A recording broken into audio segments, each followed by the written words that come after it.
Good day all. Hope everyone is safe. So today's lesson is from your Vistas, lesson 2, The Tiger King. Now, listening to the title, you might be thinking it might be about a king who's very brave, who hunts tigers. Yes, just like any other king does in movies and the stories you have read. Yes, there's also a proverb which says, do not judge the book by its cover. So do not judge by the title, right? So over here, it is about a king whose name is Sir Jilani Jangjang from Pratibandhupuram. Sir Jilani Bahadur Jangjang from Pratibandhupuram. Okay? When he was born, usually in kingdoms, when a prince is born, they call all the astrologers and they ask to predict the future of the child. So over here also, they call the astrologers to predict the future of the future king. So one of the one of the highest priest, he immediately came forward and he said, he will be named as the Tiger King. It's not because he is going to hunt tiger for fashion, but it is because this particular child, when he grows up, he will be killed by a tiger. His death is certain by a tiger. So this happens when the baby is born, the 10th day of the baby born. Now, the 10 days old baby starts speaking. Okay? See, it's a fantasy story, so you might be getting doubts how babies speak. Yes, when cartoons can speak, even this also can happen. So over here, the baby spoke and everyone were astonished. What? A baby is talking? And what does the baby speak? He says, come on, the high priest, don't bluff. Everyone who is born has to die. So you are not telling me anything new. Tell me, is it true that I am going to be killed by a tiger? Is my death certain by a tiger? The high priest, who is baffled, who is wonderstruck, gets back to his conscience and says, yes sir, yes, you are gonna die because of a tiger. So immediately the baby says, mark it, write it. I am gonna kill the tigers and the tigers will run for its life, and that's how I will be called as the Tiger King. So the days passed by. The baby grew just like any king grows up, a prince grows up in an English style. Everything, like he learns English, he's taken care by a nanny, he drinks a Jersey cow's milk, and he grows up, learns everything, shooting, sword fighting and stuff.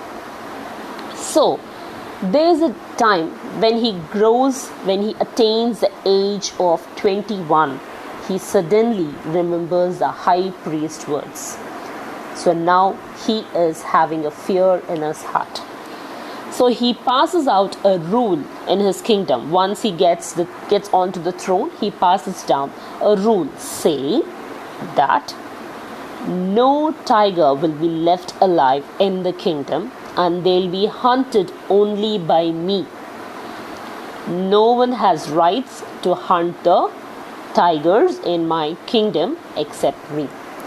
So Sir Bahadur Jang issues a notice saying that no one will kill any tiger and it will be killed only by him. So he goes on killing the tigers and he kills 70 tigers in his state. One such time when he is hunting, he comes across a British leader. At that time when we were ruled by the British person, he asked Sir Bahadur Jang that he wants to hunt a tiger, but he says no, you are not allowed to. The British person gets angry because he is the one who's ruling us. He tries to issue some overtaxes and stuff. So immediately, to pacify his anger, what does Bahadur Jang say? I will kill a tiger, you can stand on it and take a pose. And he also sends 3 lakhs worth of diamond rings to his wife to the British person's wife to select whichever she likes, and she can take any one of them. But the British wife is so clever, she takes all of them and sends him a thank you note.